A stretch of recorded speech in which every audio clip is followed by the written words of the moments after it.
Hey, what's up, world? It's your boy DJ Man. I am New Soul the Poet. And man, we are back, man. We are back with another podcast, man, for you guys. We got some topics that we want to touch on. Hold on, let's cut this down. Let's cut this down real quick. But yeah, man, we got some topics that we want to talk about with you guys, man. We're gonna let everybody fall through real quick, man. But first and foremost, man, we want to give a shout out to our sponsors over at For Show Custom and Audio at 13547, man, Highway 90, right here in Beaumont, Texas. That's 77713. Right here in Beaumont, man. They do restoration, hydro dipping, powder coating, rims, tires, custom sound, lighting, and much more, man. Y'all go check them out if you're in the 409 area. What's up, Lovett? I ain't seen Lovett around in a minute, man. What's up? How you been? We got Biz in the building. Man, Boone will be back momentarily, y'all, man. He handling some personal stuff right now, but you know, he will be back momentarily. But in the meantime, and in between time, your boy DJ Man gonna continue to hold it down. And man, we got my boy New Soul in the building. What's up with it, bro? What up, man?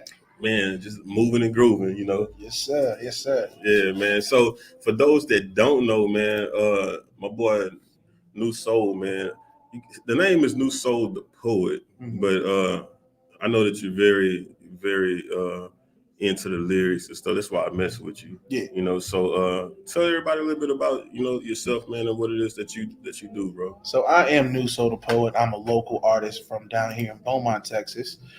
I'm actually a Beaumont native by way of Louisiana, which is right next door. Been doing this music thing since I say maybe 2014 when I first signed with Bo Records. People, if y'all remember Bo Records from back in the day. What's up, Don? The legendary Bo Records. The mighty Bo Records. Yeah. I was like 18 at the time, so you know I was young. But yeah, man, you know I've been moving and grooving. I'm a member of Far Cross, a cover band down here in Beaumont, doing everything in like old school R&B and old school hip hop, funk, jazz, that kind of thing. And got a brand new album out. It's called Formidable. So it's out there on all streaming platforms. Type in New Soul the Poet. Formidable. It should pop up on Apple Music, Spotify, YouTube Music, all that stuff, man. Cool, man. Cool. What made you go with the title Formidable? I'm a formidable opponent. I'm not to be played with. You know what I'm saying? Like that was the whole mantra of the album. That was the statement I was trying to make with the album. You know what I'm saying? So I think I accomplished that though. You know what I'm saying? Already. Shout out to you, love it, man. We glad that you're doing better.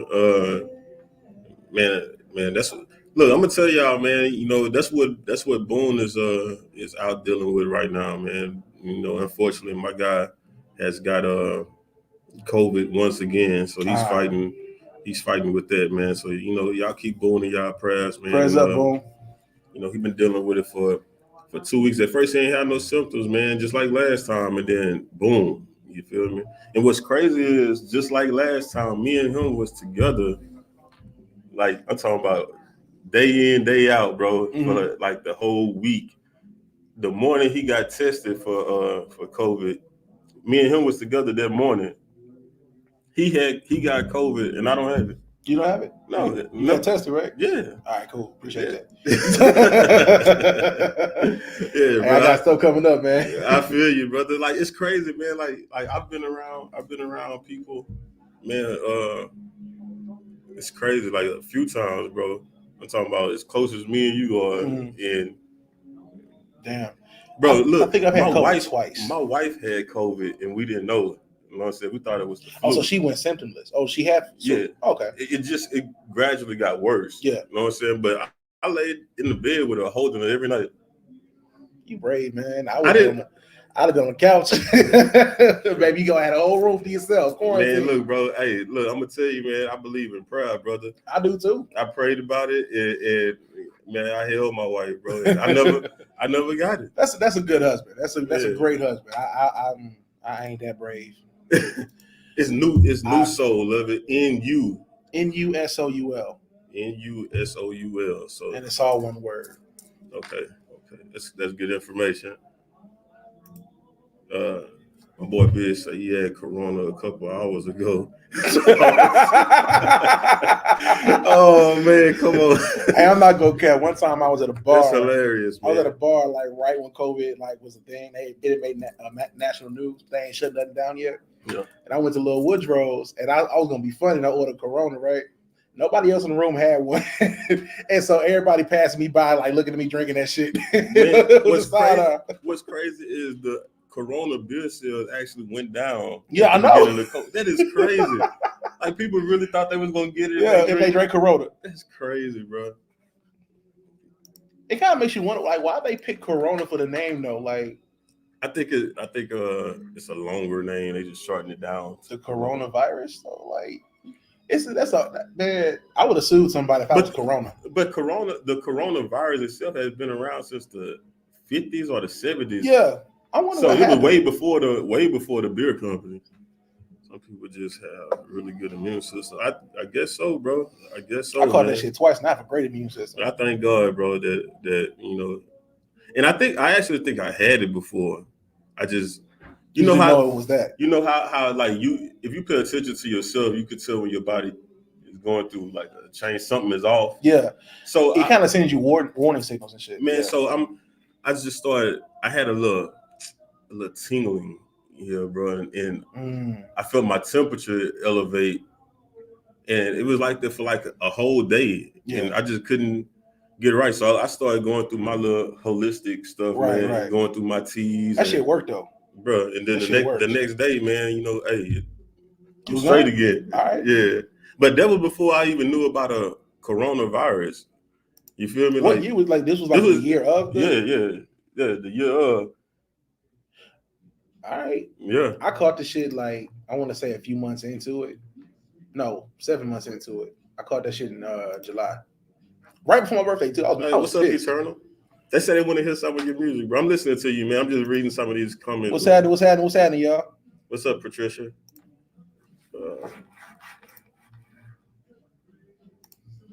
Just checking out y'all's comments right now. For sure. I think I had it. My taste was gone for like a week. See, my taste ain't never went nowhere. Hey, that's a real thing though, man. Like when I caught it the first time, bro, like I was trying to eat some eggs and rice. That was my favorite shit too. Like I was trying to eat some eggs and rice. I couldn't taste that shit. Dang. I'm like, why my shit taste like white food? I don't ever want to get there, bro. I don't want corona. I'm trying to tell you. Feel me? Because I definitely don't feel like I'm untouchable. You feel me? I just feel like, man, it's the grace of God, bro. You still gotta be careful though. Facts. Because people dirty out here, man. Yeah, facts. Not washing their hands. Y'all nasty as hell if y'all ain't washing y'all hands, man. That's just gross.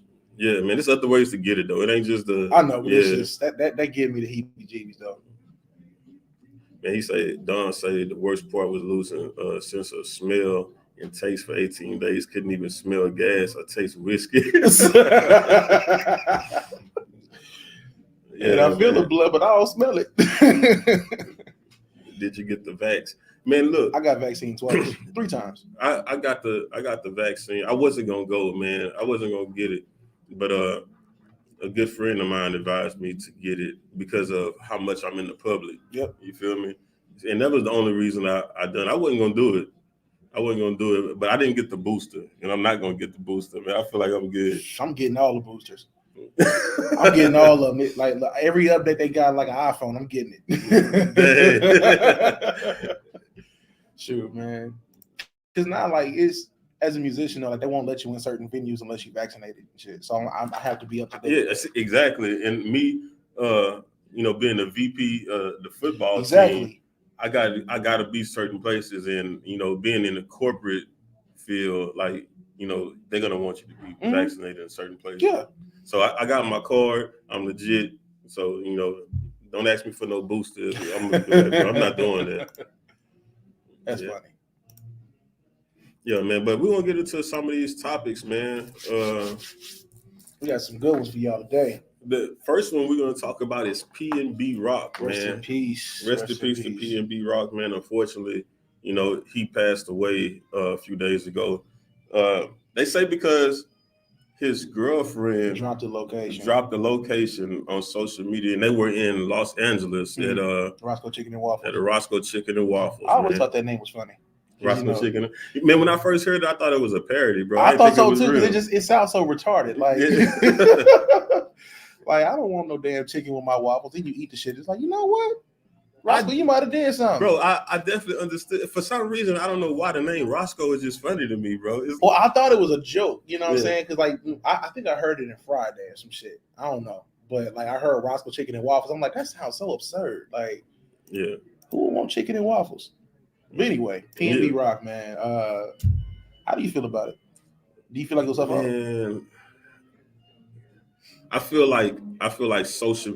I feel like she got caught in the social media world and just wanted to be relevant on social media and made a crazy mistake that shouldn't have happened. Right. Man, I don't know. Like if y'all look at my social media, I only post on the business page, and 9 times out of 10, I'm posting about something business related. You feel me? Like, I done seen this craziness in this world, man. And the more people feel like you have, the more you become a target. And it don't even have to be true. Yeah. You feel me? Like they just think you got it and they want it. Exactly. And I get it though. I get it as much as it's wrong. I get the fact that that's a bum mentality for one. What? That to go and steal from somebody. Oh yeah, absolutely. That's a bum mentality. However, I get the fact that there are bums in the world, and there are some people in the world that just go through things. Mm-hmm. And when you put stress on people, man, like people do things that are out of their character sometimes. When they're desperate, especially. And with the way that the economy is going, the way that the world is going, bro, people are stressed now more than ever. It's people getting desperate real quick. Yeah, man. So, it's going to be people doing desperate things, bro. And, this, unfortunately, it's not going to stop. I don't care who's sitting in the presidency, it's not going to stop, bro. No. Honestly, man, I'm a semi-private person. There's certain things that I just don't release to the public. Yeah, facts. If I'm out with my girl, first of all, like, all right, we've heard the rapper of the game talk about Roscoe Chicken and Waffles before and somebody getting killed out there. Yeah. You know what I'm saying? So, like, obviously the place has a reputation, or at least that side of town has a reputation. Yeah. So whatever that might mean to LA people, I feel like people should move accordingly. So, like, maybe the girl just didn't know and wasn't aware.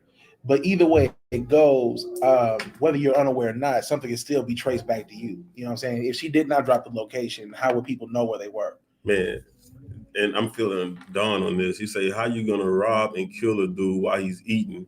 Like, who does stuff like that? Yeah, I mean, but you know what, though? It's getting to a point where, like, and, I don't want to, like, jump ahead because it's another topic for a little later on in the episode. What's up, G? I feel like, when you're in that spotlight as a rapper and you portray yourself in a certain way and you talk about certain things in your music, sometimes it does put a target on your back. Yeah. I don't want to blame music because obviously violence has been around for way longer than hip hop has been around. Hip hop is only 50 years old. I do want to blame music, though.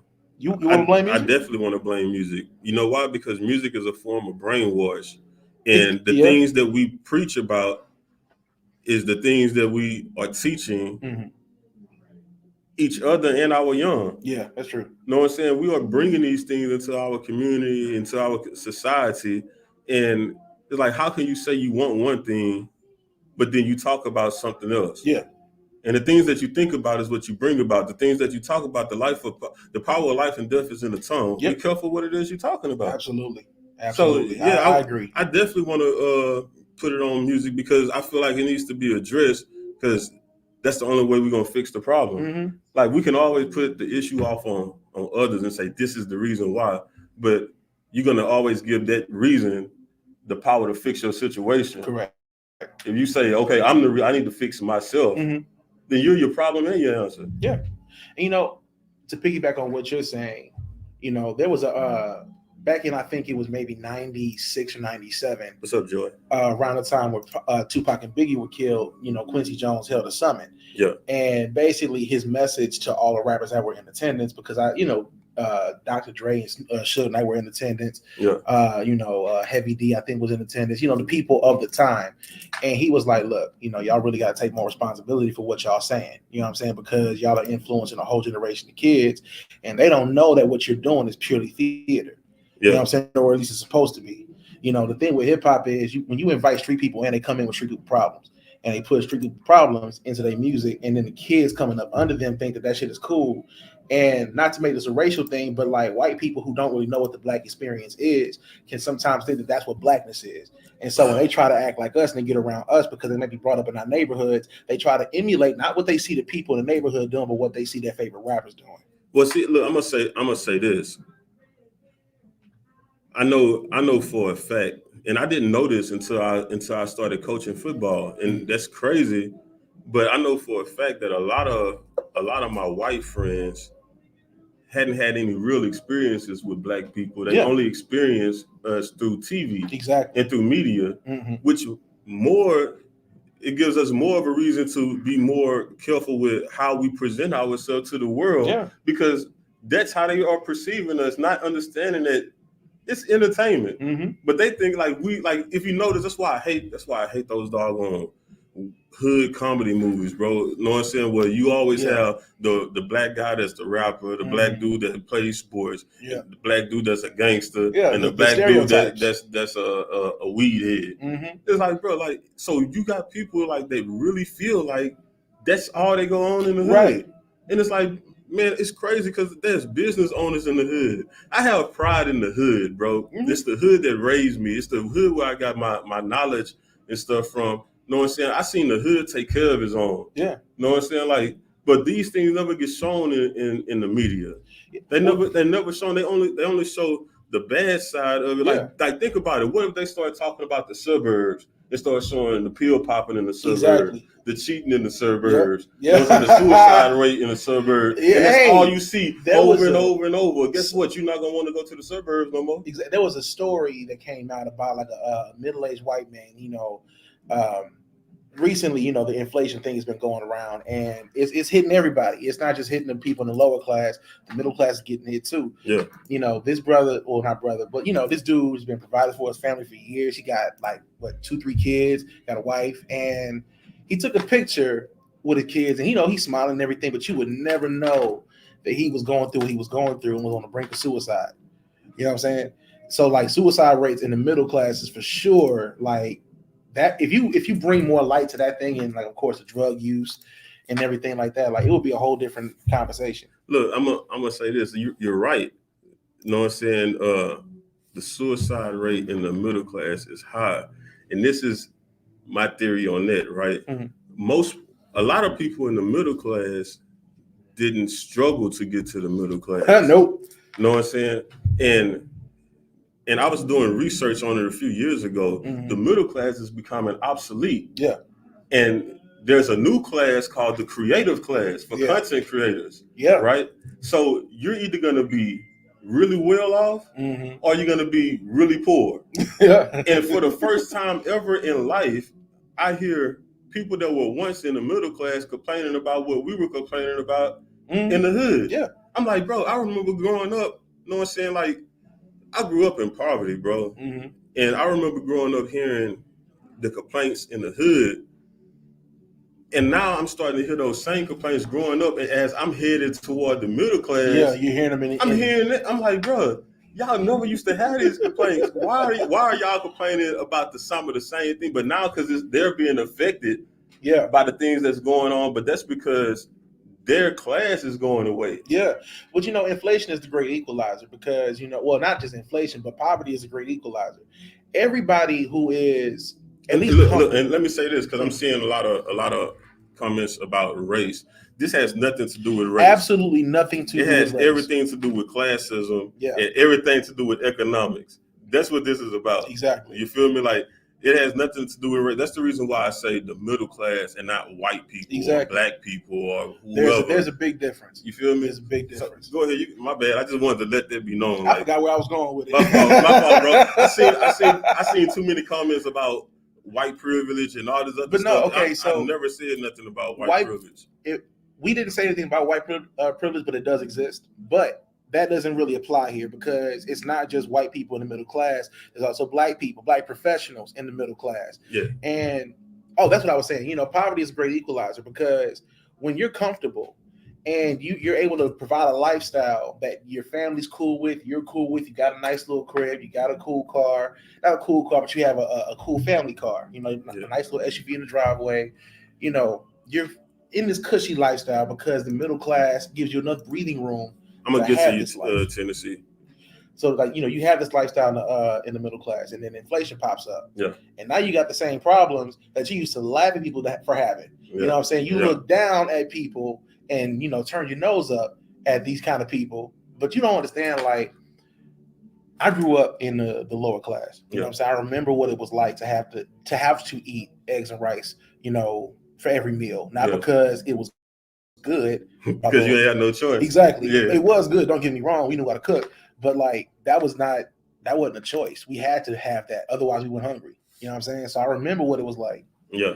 And technically I'm still there. I'm still, you know. Yeah. I'm kind of climbing, but it's nothing wrong. Look, it's more happiness though in those houses that I came from versus the houses that I'm seeing in the middle class nowadays. Yeah. Yeah. And look, let me say this to Tennessee, man. They say classes goes for all colors. We Absolutely. Whites have also lived the same struggle as you, man. I definitely agree that was with kind that. of my point, yeah. Because I've known white people that grew up in the hood with us, man. You know what I'm saying? And so that's exactly why I say, like, this isn't about race, it's about class. You feel me? It's about class, bro. So yeah, I just want to put that out there for you guys, man. Like, we're not talking about race, because I know, like New Soul was saying, you got all type of races in the middle class, the lower class, the upper class. You know what I'm saying? It's definitely about economics. It's definitely about class, bro. That's my thing. You know, and eggs and rice is definitely a good fire. I just had that shit today. I had it the day before yesterday. The last thing I'll say about the middle class, bro, is one issue I found to be kind of an ongoing thing with people in the middle class, and it's really affecting them now, is like the student loan thing. You know, a lot of people are really in debt behind that shit. Like, bro, it's people, you walk in their house, it's a nice house. And as soon as someone says something about some student loans, they get PTSD immediately because they know it's still on their credit. Yeah. You know what I'm saying? Like, they're well off, they're good. And all the other stuff that they're paying for is keeping their credit at bay. But like, that's still a very big issue. I'm going to tell you why it's an issue for me. And I hated going to college because, like me, I know a lot of other people that went to college and doing something other than what they went to college for. Mm-hmm. So then what in the world was college for? Like, we just paid for a whole bunch of knowledge that we're not even using. Man, look, it's like, I've always felt that way. I regret going to college, bro. And with the way that knowledge is so easily obtainable nowadays, like, do you really need college? I'm telling you, all it's going to take is for somebody to say, I became a millionaire and built this millionaire or billionaire dollar business off of YouTube University. Yeah. And watch how the college education start to creating a business is so easy these days, man. And I don't even think there was ever really a big barrier when it came to creating your own income. I think there was always mediums to go through. It's just now there's more people online telling you what to do. Yeah. You know what I'm saying? So more people than ever really are creating their own avenues to make their own money. And I think it's a beautiful thing, you know, because not everybody can afford college, but everybody can afford to log on to YouTube and learn something. Exactly. You know what I'm saying? So, like, I'm glad that this knowledge is out there now. I'm glad that it's free. I'm glad that there's mediums like this one for the podcast to exist, so we can make money. Well, so, you know, people like my boy Chris say he don't know nothing about the hood or the suburbs. I'm straight country. Shout out to the country. You feel me? I respect the country people, man. Hey, straight up. You know what I'm saying? Like, they have a work ethic that I wish I had. You know, like, it's a lot of people who made it in the music industry with a strong country work ethic. Yeah. Hell, James Brown broke barriers with a country work ethic. You know. Yeah, facts, man. That's where I get my work ethic from, man. Yeah. My daddy was very country. He grew up very country, even though he had some streets to him, but he grew up country. So I grew up, you know what I'm saying, with the understanding of getting up at 6 o'clock in the morning. You know what I'm saying? I understood that I couldn't be caught sleeping. When my daddy truck left on the weekend, I had to be in that truck. So I was getting my butt towed up. You feel me, man? We used to go to my grandpa's house. He got 7.2 acres of land in the country, and we had to clear the land out. You know what I'm saying? We had to cultivate the land, man, and grow crop and build the houses out there. We did that, bro. Me, my daddy, his brothers, which is my uncles. Mm-hmm. We all came together, and you know what? We used to work, and our pay was a box of chicken. How old were you at the time? Bro, I started doing it when I was like, I started out at around 8 or 9. At 8 or 9, yeah. Actually, you know what? From ages 8 to about, I'll say 17. That's actually a really good paycheck. Yeah, chicken. Bro, look, it wasn't even, man, the greatest paycheck was the knowledge. Yeah, you feel me? Because you learn a lot. Man, you learn so much, A bro. valuable lesson that I've learned from working with people from the country is there's always an answer for everything. Yes. You know what I'm saying? Yes. Like, there's never a blockade that you can't work around and there's not an answer to it. Every problem has a solution. And I try to employ that now in everything that I do. You know what I'm saying? Like, I had a problem putting out music. There was an answer to that question. I had to get right with the right people. Yeah. You know what I'm saying? So I respect the country people for that. I'm going to tell you, this is the greatest thing I learned about at least the country folks that I was around. Mm-hmm. The spirituality. Absolutely. They believe in God at a spiritual level that I don't think people in they the upper really class don't understand. You feel me? Oh my God. Like, bro, they really feel like all I have to do is work and God is going to lead me and guide me to where I need to be. And that's kind of like what I've adapted to my whole life. Yeah. Is I just pray and work and believe that, you know, as I work, God is going to lead me and guide me to where I need to be. And to show y'all how things work, man, I worked to get a partnership with Lamar. Yeah. And it did not go through, bro. Yeah. These people were not giving me the time of day. Right. So, man, I felt like I wasn't big enough. You know what I'm saying? Like, I needed to just keep grinding. It's my fault. Like, I need to be a bigger entity in Beaumont. Right. And I would get the respect that I feel like I deserve. Man, probably about a year later, they called me because they have a whole new regime at Lamar. Right. And they looking to be more involved in the community. So they was doing their research at who's involved in the community. Yeah. They say your name pops up. Came up over and over and over. So they hit me up one morning like, hey, we want to sit down and talk with you about doing the party. That's how I get the gig doing the tailgating and stuff at Lamar. You know what I'm saying? So that's, man, I owe it all to God, bro. You know what I'm saying? Just staying prayed up. And let me tell y'all something about DJ Mann. I've been knowing DJ. How long have we been knowing each other now, bro? For some years. Yeah. Bro. Like, my first interaction with him on a business level, I kid y'all not, the very first interaction I had was going to a 2 Chainz concert and working backstage.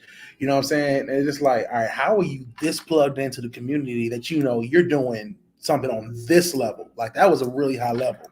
You know what I'm saying? I was really impressed by that. And like, of course, like since then, I've seen like the upward trajectory. I've seen the growth. You know what I'm saying? So I have such a respect for what you guys are doing on this platform, man. And I appreciate it, bro. I appreciate it, man. Like I said, I give it all honor and glory to God for that, bro. Because if you look at, I say this testimony in church, bro, and I tell this to young guys that I come across and give game to, man, that it's not my works, bro. If you look at my works and everything that I've done in life, from my choices, it says that I deserve to be dead or locked up. But when you let God lead the way, He give you all that back and then some. Yeah, you feel me? Because the things that you can ask, bro, the things that I have and do now, this is all me saying, okay, I'm gonna let God have His way, and you know, I'm gonna just provide the work ethic. You feel me? Bro, for so long, I've been spinning my wheels doing this music thing. Honestly, I'm really glad we're having this conversation because I've been meaning to say this out loud to the public, you know, but the stuff that I've been doing lately, you know, I've been getting booked for shows. I've been, you know, honestly, this podcast appearance, you know, was a blessing in itself, you know, making an appearance on a public platform, you know. For sure. I'm doing stuff with DJ Upgrade. Shout out to DJ Upgrade, by the way. Yeah, for sure, man. You know what I mean? God. Yeah, absolutely, man. Like, but I noticed that this really didn't start happening until I started like following what God told me to do, which was sowing and reaping. Yeah. You know what I'm saying? Like when you hear about that, like all you thinking is about the monetary part of it. Like, I got to give my money to church, but it's not about that. It's about the obedience factor. If obedience is better than the sacrifice. Exactly. If God can trust you with a little bit, He can give you a lot. Yeah. You know what I'm saying? And it's going to be way above what you thought you were going to get. You know what I'm saying? So now that I'm being obedient and I'm actually like listening, blessings is coming in. Already, man. Already, it's a great thing, bro. Absolutely. But man, back to the topic. We didn't got lost, bro. But back to the topic, man. So talking about country work ethics. Yeah, man. But yeah, man, P and B Rock, man, definitely R.I.P. to him. We hate that went down with him, but he wasn't the only person in like the last 5 days that went through something, bro. We also got Sauce Walker, man, was involved in an attempted robbery like 2 days before. And I just found out about this, and it happened in the same area, if I'm not mistaken. Same area? I believe so. Los Angeles, California. The same city. Yeah. Right. Yeah. Man, I'm starting to believe that LA is just a dangerous place, man. That's what man, Ice-T said. That's what he been trying to tell him. He said, "I'm done trying to tell y'all, man." So I've been telling y'all this for 30 years, man. He tried to give us game when he told us colors. Yeah, man. That was years ago, man, in the 80s. Man, do you know that was 40-something years ago? That was 40-something years ago. We still ain't listening. Everybody still go to LA. Still go out there, man. But yeah, man. So, I guarantee you that y'all going to LA and not calling nobody. That's probably what y'all getting fucked up behind. Like, it's people out there y'all got to call first. Yeah, man. To do the stuff that you guys are talking about doing, because let me tell you, I be hating getting too spiritual and stuff all on the internet. But my belief is this is my father's land. I don't have to call nobody to touch down. Right. Nowhere. Right. Like, who is you? Well, it's a safety thing for me. Man, I'm already safe. I'm safe already. I'm not going nowhere causing no trouble with nobody. Well, yeah, that's true. You know what I'm saying? Like, bro, I came here to enjoy life and do whatever it is I came here to do. Whatever y'all doing over there with y'all street stuff, do your thing, bro. Man. I'm over here. Yeah, I ain't got nothing. I've heard so many stories, man, because they don't press none of them. And I hate to say it, but it is what it is, man. They don't press none of them white actors or artists when they come through there. Right. We only do this stuff to each other, bro. Mm-hmm. So, man. But, I think that, man, it's such a slave mentality, too. I think it's more or less like the people at the lower level looking at people at the higher level, and they just mad because, like, this person is, like, shining in their city and shit, and they just, they where they at. Yeah. I don't know. It's like, I don't know. I'm still going to call somebody. Man, I'm going to tell you the worst thing that could have happened to us was the television. Because but it's the truth. It's the truth. Because think about it. In the 70s, they showed nothing but pimp movies. That's true. So what did you have from the 70s? Yeah. Everybody wanted to be pimps. Or Coke was the deal, right? Yeah. So then the 80s come along. Everybody was dancing and everything. Doing Coke, and then Freebase came out. And then crack came out. I don't think crack made it to the movies yet, but No. What happened was gangster music came out. And they were talking about crack.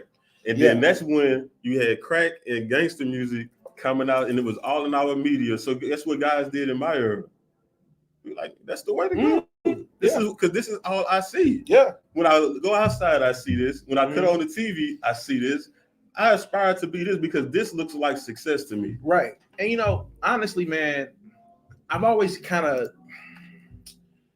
I've been split down the middle on this situation. It's like, on one hand, when you talk to the people who made the music, like, okay, take Ice Cube, for instance. Yeah. Ice Cube, at this point in time, is very much known as an activist.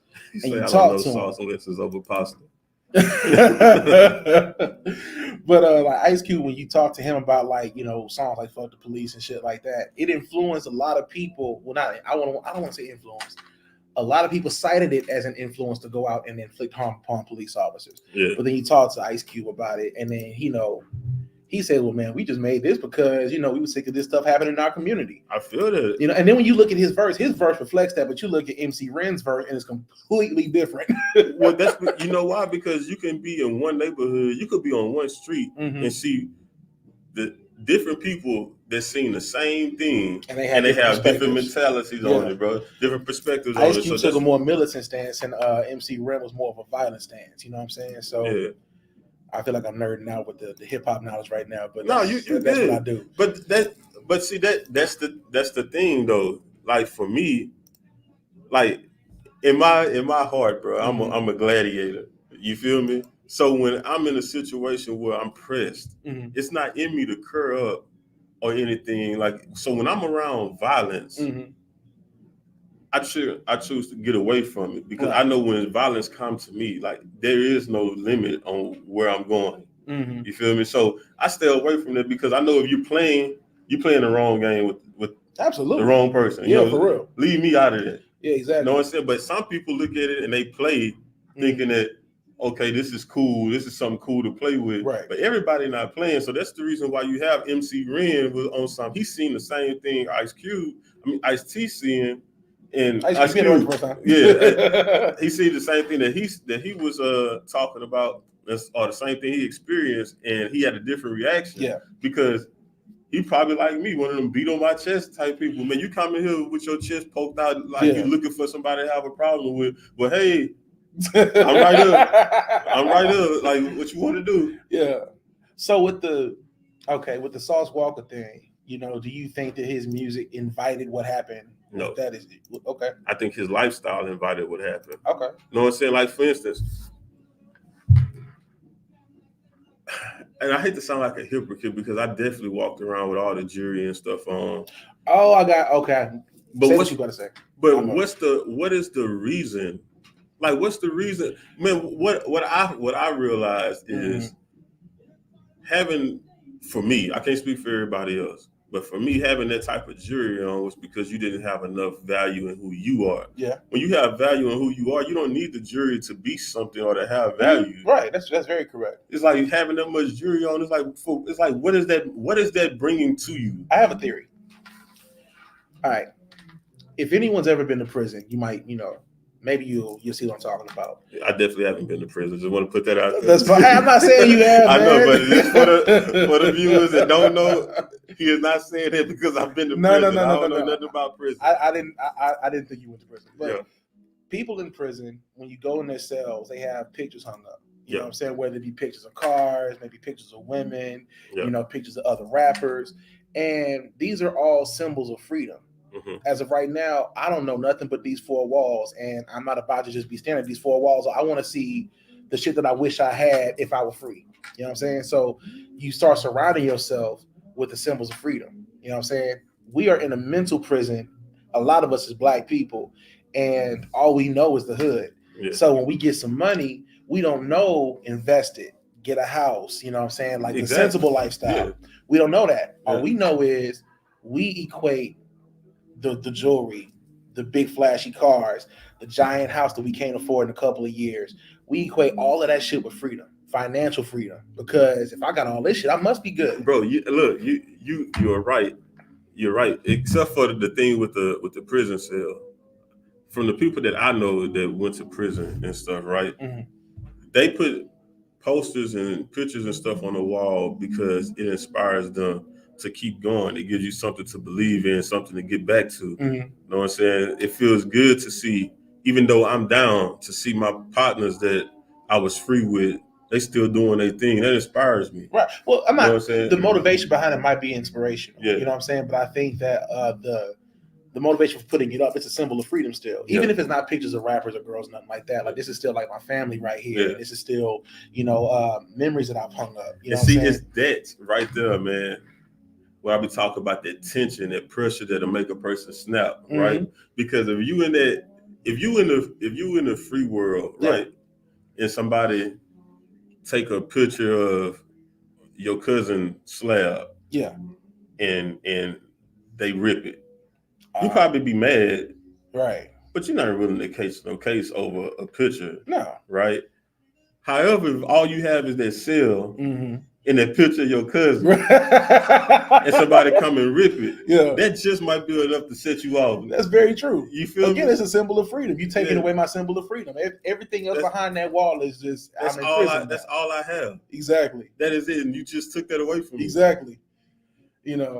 So I think you're right, man. It really is the lifestyle, and it also is the mentality that put him in that particular predicament. Same thing with Zero and Trey the Truth, what just happened with them. Okay. Well, let's go to it right quick. My bad. No, you good. Bam, Zero. If y'all don't know who Zero is, man, y'all definitely look him up, man. If y'all don't know who Zero is, why y'all here? Because they don't know that about me. They don't know that about me, man. But that is definitely my favorite rapper. I was about to say, bro. Yeah. Your favorite rapper was Crazy Bone. Zero and Crazy Bone. Okay. Yeah, they tied at number one. Depending on how I feel that day, it might be one or the other. You don't know why. It's like you pick. Okay, I love Crazy Bone. I really do. I love Bone Thugs and Harmony. Period. We about to fight, y'all. We not. Me and him had this conversation. We have had this conversation before. But Crazy Bone, though, what's wrong with him? There's nothing wrong with Crazy Bone. It's just like he's a niche rapper. Like it's not a lot else that he does besides like what he does, which is he's very good at what he does. No, let me break it down to you. Why Crazy Bone? It's the material, right? Like what he it's talks more about. It's more to it than that. Well, but see, it's that too, because when you look at the material and the things he talk about, we're gonna get to the topic. I promise. But when you look at the material, he talk about everything. The thing that people don't know is they just look at him as for the hits and stuff. Right. But when you look at his collective, the totality of his music, and you break it down, the fixed tapes and all the other ones, man, like he actually talk about social injustice. He talks about a lot of. He was talking about that with Bone Thugs and Harmony. He actually started growing into it. But my reason for liking him and Zero and a lot of people like Big Crit that I listen to, love Big Crit, in Pimp C, is because they're thought provoking and they take time in what they do that people might not notice. But with Crazy Bone, did you know that Creeping on the Come Up was actually a part of East 99? It sounds like it. Those two EPs kind of go hand in hand. Check this out. It definitely does.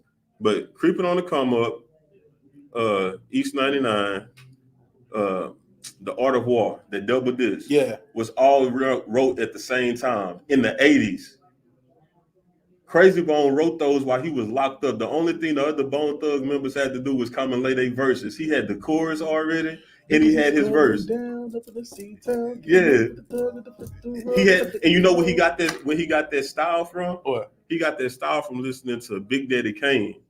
I knew it. I knew it. All right, there was a big debate going on. I think Twister started it, about who really started this fast rap stuff. And everybody thought I was crazy when I said Big Daddy Kane. He said it, Big Daddy Kane. I said Big Daddy Kane. I was like, hey, y'all do realize that this was being done in the 80s, right? And the Juice soundtrack was the first time I heard it for real. I forgot what the name of the song was. That's a little late, but 1980. Juice came out in 92, huh? 92. Yeah. But either way, he's an 80s rapper. And this was already a part of his style, but that was the first time I heard it. Yeah. I was like, man, that shit is fire. Yeah. God damn. It blew my mind when I heard it too. Yeah, because he'll be rapping normal and then he'll just start. You know what I'm saying? And then Bone Thugs kind of do the same thing where they sing with it. So you definitely got a point. I didn't know that they got it from him, but I told y'all. And so with Crazy Bone, his thing is while everybody else was out doing their thing, they out in the clubs, they in the streets, they in the hood. Crazy Bone gets away from everybody and he creates this masterpiece of work that they're known for. But if you listen to their work individually, none of it sounds like Bone Thugs and Harmony. No. But if you listen to Crazy Bone work to this day, it still sounds like Bone Thugs and Harmony. You feel me? So you feel like he was that central ingredient? Man, if you listen to Lazy Bone, Flesh and Bone, they all talk about it. I do not like Flesh's music. I tried. I'm gonna be honest with you. I love and respect Flesh as a person, too. But as an artist, it is kind of difficult. It is, bro. It's kind of. That's almost like me listening to a Wishbone album. Man. I would definitely listen to a Wishbone album. You would? Bro, man, he be having the worst verses on all that stuff. Bro. No. Okay, on that song he did, it was just 3 of them. I think it was a song he did with Mariah Carey.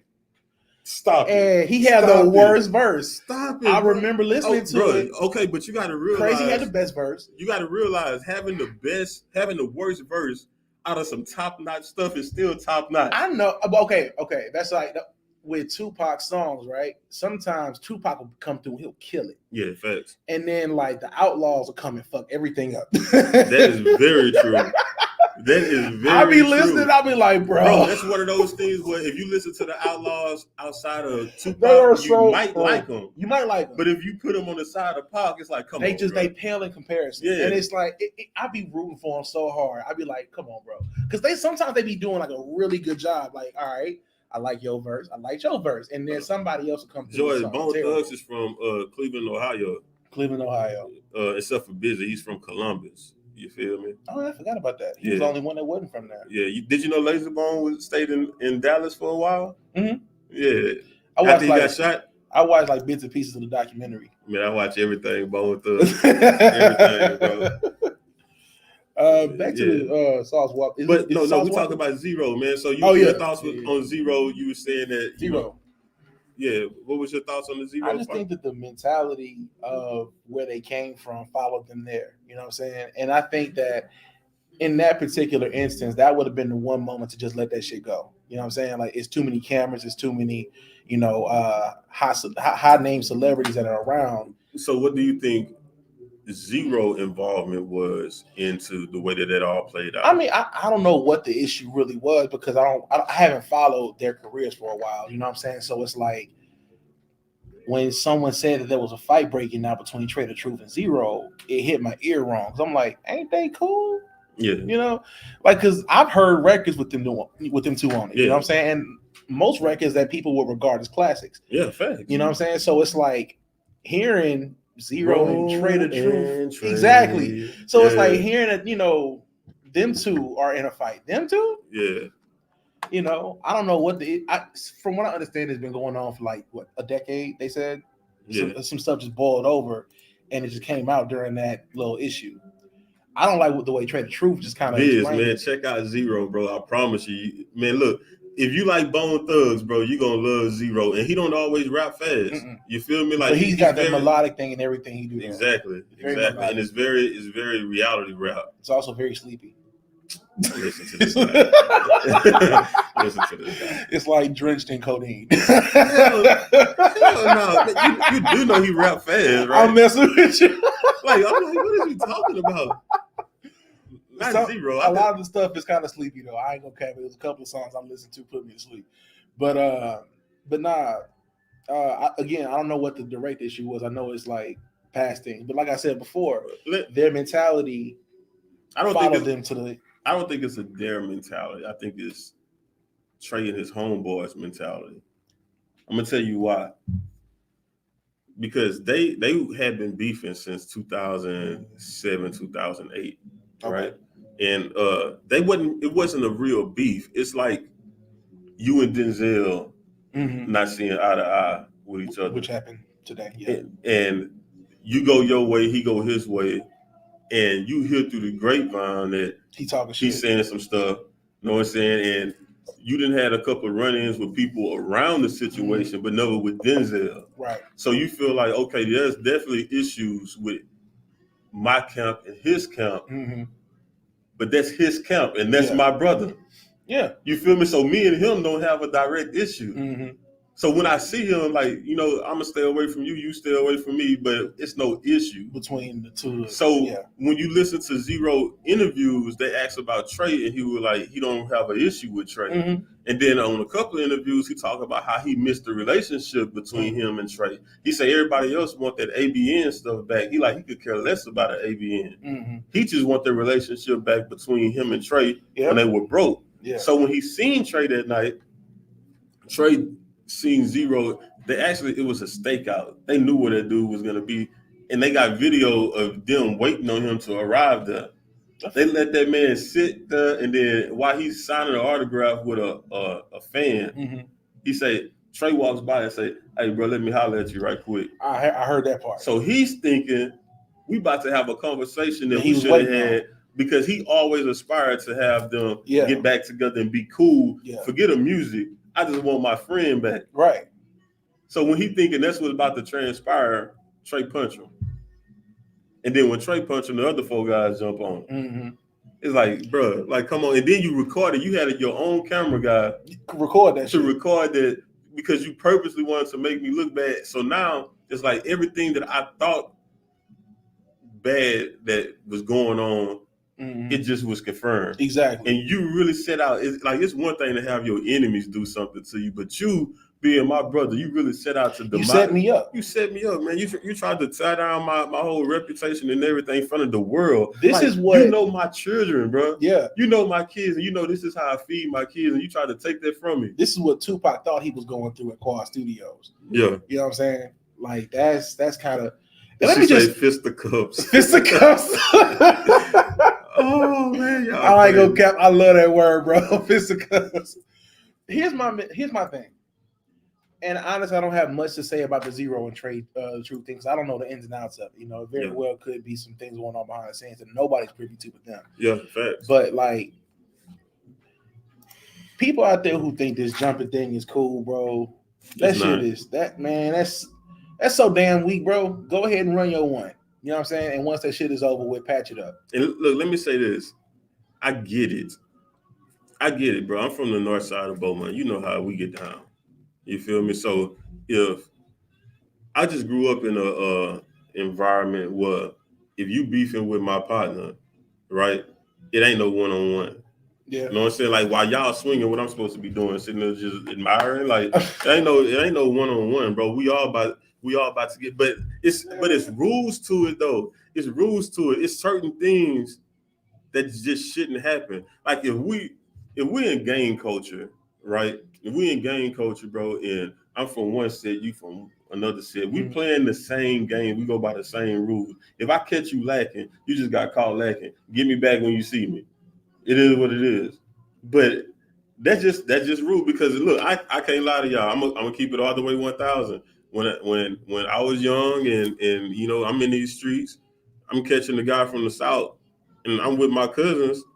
Like, bro, it is what it is because when you see us by ourselves, you gonna jump us. This is why I'm glad I grew up as a square. Because that's tiring. That's a very tiring mentality. Man, it was fun. It was fun. That shit ain't fun. It was fun. I told you, bro. I like physical altercations. I hate like that shit, bro. I love boxing. Like well, as a sport, that's different. I love boxing. Period, bro. Like we could be in there, we can get it on.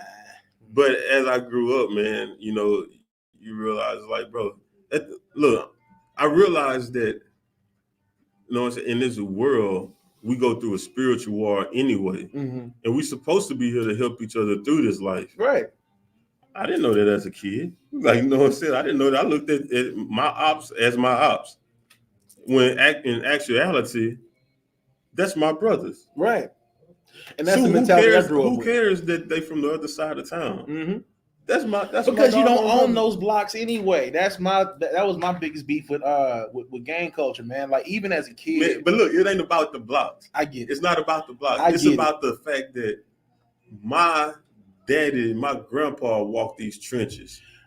I get that part. It's just my thing. I have a reputation to uphold. They know my daddy. They know my uncles. They know my grandpa. What I look like being a square out here. I got a reputation to uphold. I see that again. That goes back to me being glad that I was brought up in that kind of.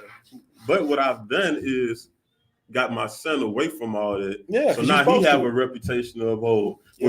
When he was growing up, he seen me work 2 jobs, walk to college because I didn't have a vehicle. Yep. Know what I'm saying? In the rain. Through it all, all get a degree, start a business, start another business, get after it. You feel me? Now that you see that and you see the work that I put into this, you have a responsibility to keep that going. That's who you are. That's what you come from. Exactly. You feel me? We not no gang bangers and all this other stuff. We are hard working men. When you look up our last name, which I'm not gonna say on here, it means hard worker. Yeah. You feel me? Right. That's who we are. So yeah, man, that's what I give to my kids, man. We are hard workers. We trust in God, and we pray and we grind, and we take care of our responsibilities. I had 2 male role models in my life growing up in my family, you know, because my father wasn't around, but I had my uncle and I had my grandfather. And my uncle, you know, I've never seen him without a job ever. Yeah. You know, if he wasn't working at he used to work at Magic Lube before, and then he worked at Academy, and then after that he worked at ExxonMobil. That's where he at right now. Yeah. Actually, I think he's been at ExxonMobil for about 20 some odd years. You feel me? So it's like I've seen him, you know, just working hard. I've seen my grandfather. He's a Navy man, another hard worker. He used to work for the Port of Beaumont after his retirement from the Navy, and then he retired from the Port of Beaumont. I'm listening to you, but Biz, I'll get on the gloves with you, bro. I swear. I swear, we can get it. But you know, he worked at the Port of Beaumont for, I want to say, maybe 30 some odd years. He retired in 2001.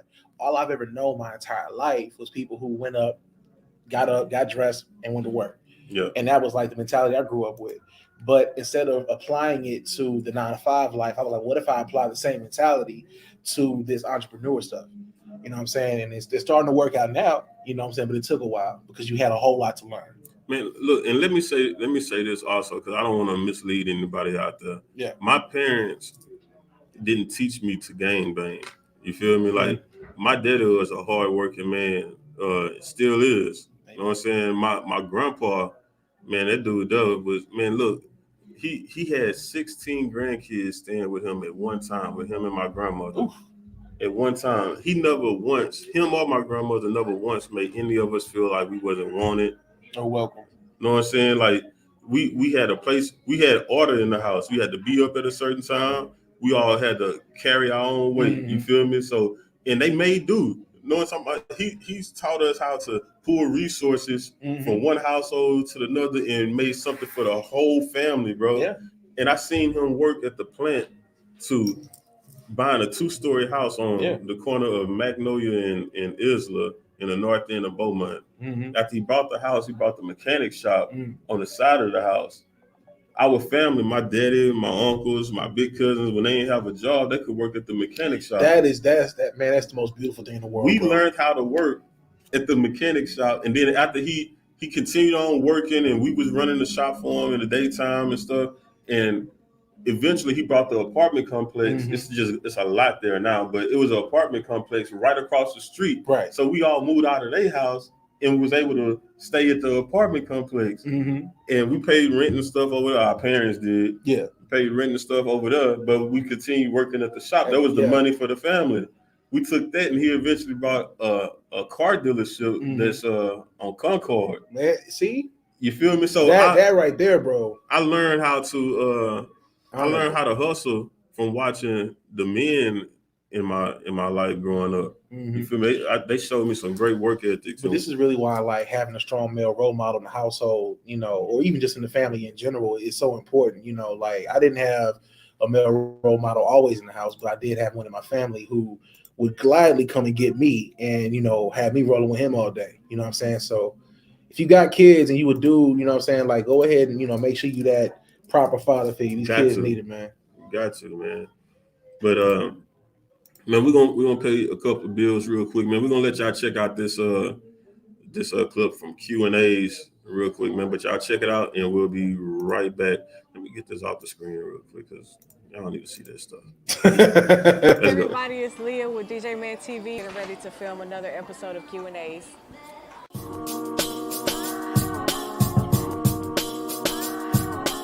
Whose face is on the quarter? The front side of the quarter? The front side of the quarter. Oh, man. Abraham, no, it's not looking good. Made me look bad. It's one eternity later. Front side of a quarter? George Washington. That was it. who is it? George Washington? Yes. Man, I thought that was an easy one. George Washington. Now everybody knows the dollar bill, but yeah, that's right. Oh, okay, cool. That's right. Yeah.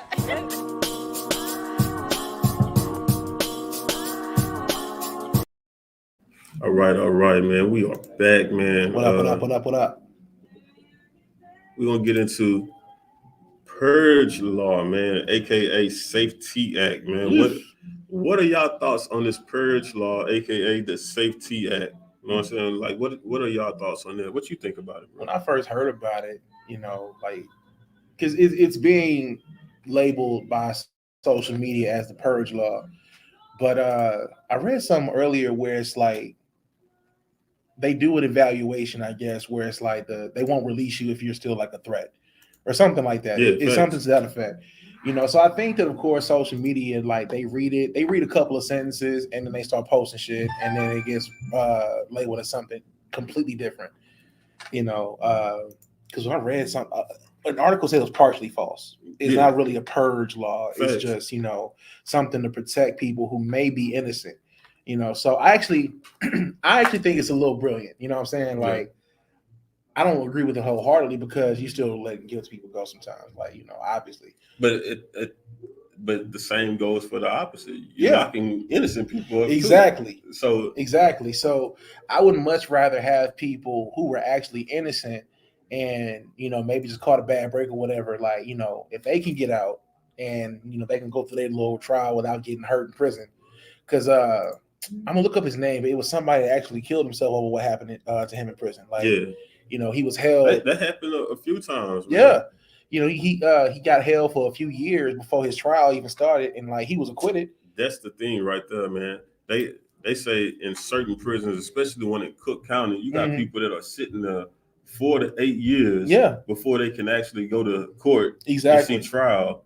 And some of these people are guilty, are innocent. So it's like, what do you do for those people? It's 4 to 8 years out of their life for something that they was falsely accused of. And even if it's not on their record, like, people know what they were, all this time. So like, it's people who won't even look at the, you were exonerated thing, and they'll just be like, you were in prison. You know what I'm saying? Like, you've been in prison before. I don't feel like I could trust you. And then you got to realize they have it to where if they feel like you are a flight risk, you know what I'm saying? They feel like you're going to flee the scene.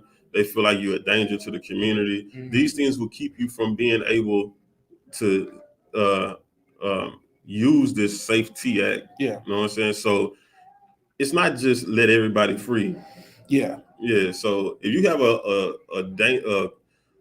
a violent history, or if you've done this crime before, multiple times, you're not going home. No, you still gonna be in the prison. You're still gonna be in prison. So this the way that they're putting it out, this narrative, man, that they just letting everybody out. That's not true. Y'all got to read the fine print. You know what I'm saying? Like the actual. No, y'all got to read. Period. Thank you. Because what it is, man, people just going off of what's being on the said, headline. Yeah, the headline or what's being said in videos. But these are people's opinions of what's being said. You got to, like the Bible say, man, study to show yourself. Yeah. You got to do your own study and do your own research. So I'm not saying that it's all the way good or it's all the way bad. I'm just saying that it's not the narrative that they're putting out. Right. You know what I'm saying? And I believe that this is one of those Republican things that they're trying to put out. Because that would make so much sense. I think it's the Republicans trying to put this narrative out that this thing is just so bad. And I never thought I would see the day, bro, where like the Republicans are like kind of drowning right now. Like Trump really screwed them over. Right now, like Republican is a bad word. I'm gonna tell you right now, man. Shout out to everybody on the majority of our viewers are Republicans. And you know what I found out? What's up? That the majority of my views are considered Republican.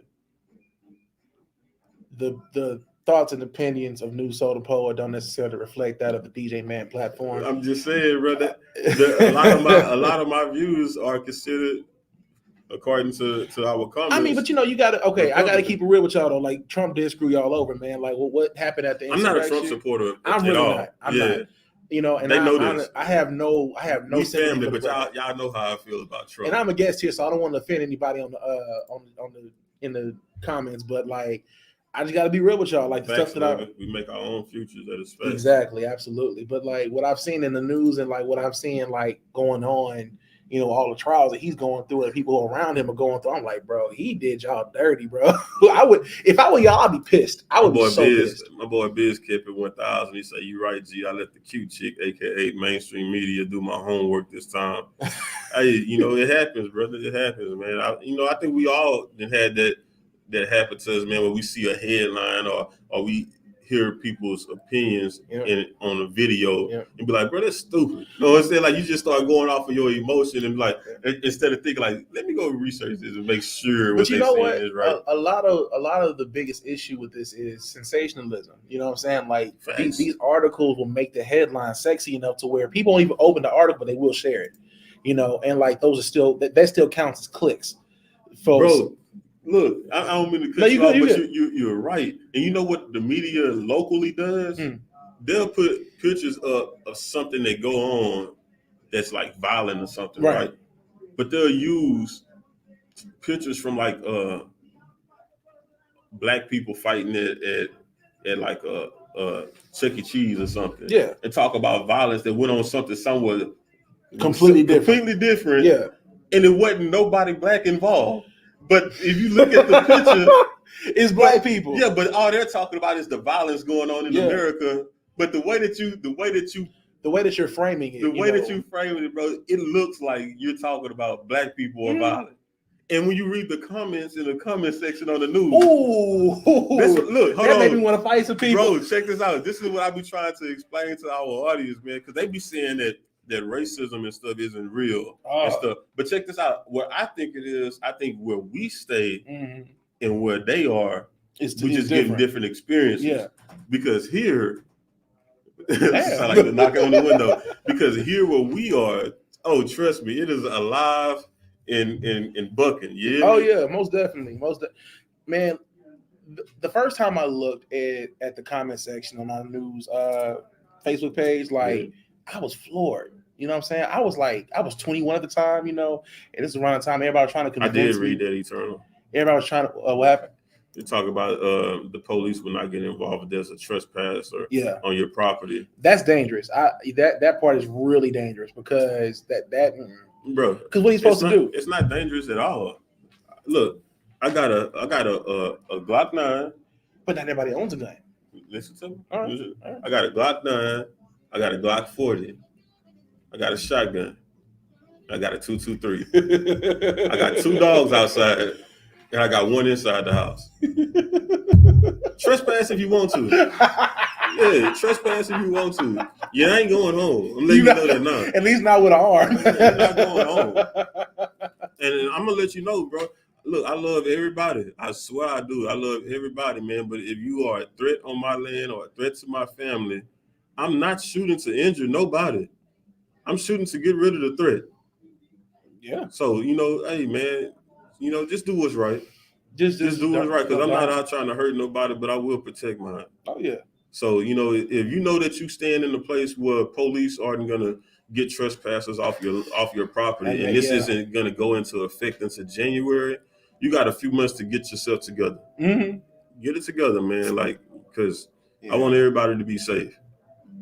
No power to you. Say, nah, that's messed up, man. I mean, hey, it's the nature of the law, the land we live in. This is a new era. I'm not entirely sure what you're referring to. That was a blanket statement. Yeah, I feel that's one of the political answers.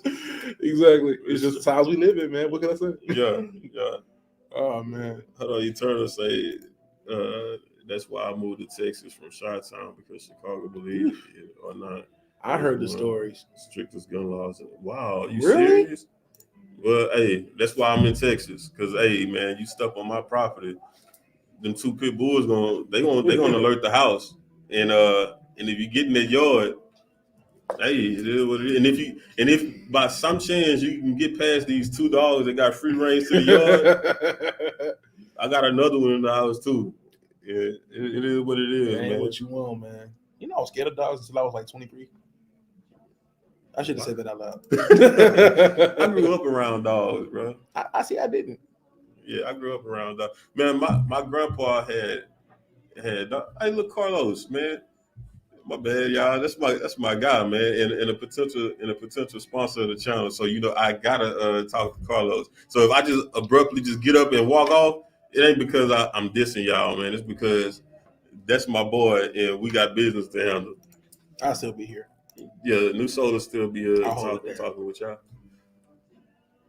Lowe's. He ain't looking over here, man. Look, that's my guy. We gonna talk. Yeah. We're going to talk before he leave. I can guarantee it.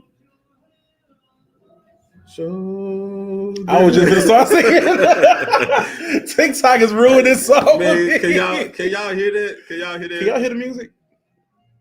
We in Sortinos, man. The music be playing and whatnot. I don't care. Every now and then you get Ray Charles and it's a really good day. Facts. I love Ray Charles, bro. Facts. Big facts.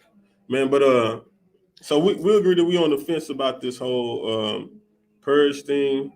But what do y'all think about these 18 LNG plants exploding in the U.S. in the last 3 months? There's one thing I can never say about stuff like this that happens, and if it concerns the U.S. government in any capacity, check this out. I don't put it past nobody. So Lovett says, "What is that? I don't know what that is." Well, this should be very concerning. I believe it should be very concerning to you, because the reason why you don't know what that is because the media isn't talking about it. But I think that's what Biden has been trying to do for the last few years, is get us on clean energy. And we have hundreds of LNG plants, which is liquid nitrogen gas, plants across America, right? Well, in the last 3 months, I don't know if it's the last 3 months, but I know in a 3-month span, 18 of them have exploded, and there's no reason that, like, no one knows why. There's not a reason for why they exploded, and the media isn't covering it. The only ones that they covered was 2. So, like, when you say explode, this mean like they were burnt down. The entire plant. The entire plant is done. How y'all not 18 of them? Y'all ain't talking about. I ain't talking to y'all about the audience. You know, just the media. Like, it's done for. They are down. Done so. They are shell. And no one because I couldn't find nothing about it. I know you can't at all. I know you can't, man. Like, look. So check this out. On top of that, this is the question. So on top of that, in the last few days, there's been 7 Russian oil tycoons that mysteriously died. I don't care. We kind of at odds with Russia right now. Like, you feel me? That's like, kind of touchy. Yeah, don't that seem kind of? That's a little touchy. Because, like, okay. When I say plant, I'm talking about refinery. Talking to Joy, she say, what kind of plant? It's a LNG plant, a liquid nitrogen gas plant. That just sounds dangerous, man. Like, I wouldn't even want to work there. Yeah. But I don't know, man. Like, anything to do with Russians mysteriously dying is going to give me the heebie-jeebies right now, because there's a lot going on with Russia. Yeah. There's a lot going on between, like, us and the Russians, you know what I'm saying? Like, the whole Ukrainian thing. Like, you know, it's a lot surrounding that country overall. So it's I don't know, man. I don't know. That stuff don't happen by coincidence, though. That's just not something that happens at random. Yeah, bro. That's too much going on. That's too close. It's too much going on for it to be just random. Yeah, nah, it's not random. I guarantee you it's not. So my question to you all is, do y'all believe we are in an energy war with Russia? Because that's what I gathered from looking at those situations. That would make the Ukrainian support thing make sense. Exactly. Though. Exactly. I had to put my tinfoil hat back on for that one. Like, you know, just thinking about that one. I don't know. That's a good point. My boy Biz say the only place I see growing is the basement. In the basement. Okay. If you got plants growing in your basement, you might be time to fumigate or something. I don't know. Well, I believe he's gonna do something with those. I would hope so. Oh, that. Yeah, I believe he's gonna do something with those. Yeah, you should burn that. With me, you should burn that. Yeah, y'all handle that. Y'all handle that, and I'm gonna go home and burn some of those myself. I'm gonna be breathing this clean out. Yeah, yeah. You can do that. Yeah, that's cool. That's cool. Love it. Say, she needs to research this, man. Look, it's no information on this. I admonish you guys to look this up, man. There's YouTube videos about it. There's even pictures and stuff on it on YouTube. Man, you got to really dig through Google to find it. But there are a couple of videos about it on YouTube from independent sources. Independent sources kind of, you know. I mean, it's a lot of independent sources, though. I know. A lot of independent sources saying the same thing. All of them saying the same thing? Yeah. Okay. Yeah, they're all saying the same thing, man, talking about the 18 plants. And then, like, you got pictures of where these plants are located, and you have local reports on it, but not nationwide reports on it. Okay, so that has some validity to it then. So if you have 18 plants that are blown up in the last 3 months, that's supposed to help boost our economy, right? Because it's supposed to help with clean fuel, it's supposed to be cost efficient, it's supposed to help the economy. Why isn't this on national news? Yeah. Uh-huh. Yeah. You know what did make national news that I was surprised at? Jesse Powell dying. I was surprised to see that on the news. I'm like, ABC News reported this? ABC? Dang, see, I'm like George. She says she don't watch TV, man. I don't watch TV either. So, you know. Well, I don't watch TV either, mostly because I know the news is full of crap, and, you know. Look, Eternal say we was energy independent before Brandon. That's fine. Let's go, Brandon. That's hilarious, bro. That is hilarious. My boy Biz say he agree with Eternal. Yeah. So yeah, man. So am I tripping? Like, but I don't think so. are we in a energy We war? very well could. It's enough evidence to make it interesting. You know what I'm saying? Again, you would have to really do some research, and this is the kind of thing that you would have to find like on a dark web if you like are really trying to do a deep dive into it, because this is the kind of stuff that they don't make public, and for good reason. You know what I'm saying? Making this public could very well send the nation into a panic. Facts. I thought of that too. I'm with Love It, man. She say almost no one researches topics. Sad. That's true, and I do. I'm a nerd. I'm telling y'all now. I'm a nerd. Definitely a nerd. And you know what? This is what pisses me off about the society. And I've said this for a long time. We live in the information age. We live in an era where you can literally learn anything you want, and we choose to learn at nothing. The push of a button. All you got to do is just type something in, and you good. And like people refuse to do it. No, I'm gonna say this. This is gonna strike a few nerves. But look, I don't care about being controversial. That's fine. Our people, you know what I'm saying? For all my black people that's on here. Speak on it. Like you say, we can choose to find any information that we're looking for on the web. Why are we choosing to be entertained so much? You know what I'm saying? Like we look for entertainment over knowledge, bro. And it's like it's watering down us as a people. And then we complain because, the race is this and the race is that. Let me tell you something. If we empower one another and build each other up, races wouldn't even matter. So it really and people might say I sound ignorant and I sound like I'm not in tune and this and that. But what I'm telling you is I am in tune. And I'm telling you that yes, you have a point that there are things going on that trying to keep us from getting to certain goals, but we have the power to overcome. We just got to put the doggone phones down and put down the social media, the reality TV. It's a distraction. It's all a distraction, man. Let's get into let's have some conversations about some stuff that actually matter, that's going to build up our community and help us to move forward versus what that little ratchet girl is, Glorilla, yeah. I hate that I even know her name. I hate that. Like I don't want to know her. I don't know who this person is. I hate that, and not just black women, right? But I hate that women find that they learn how to twerk and think it's an accomplishment. Thank you. It's like, bro, like got twerking classes and whatnot. It's like, what are you doing? Like, what are you like people are actually aspiring to be OnlyFans models. Okay. That's so okay. It's like that's crazy. Don't get me wrong. For those of y'all who don't know where twerking actually originated from, it actually is. It comes from the motherland. It's a traditional African dance, but when they do it, they know what it's about. Yeah. You know what I'm saying? Like when the people in Africa start doing it, they don't call it twerking. They don't play the kind of music that we play to twerk to. Well, the women that we around, they don't play. What's that?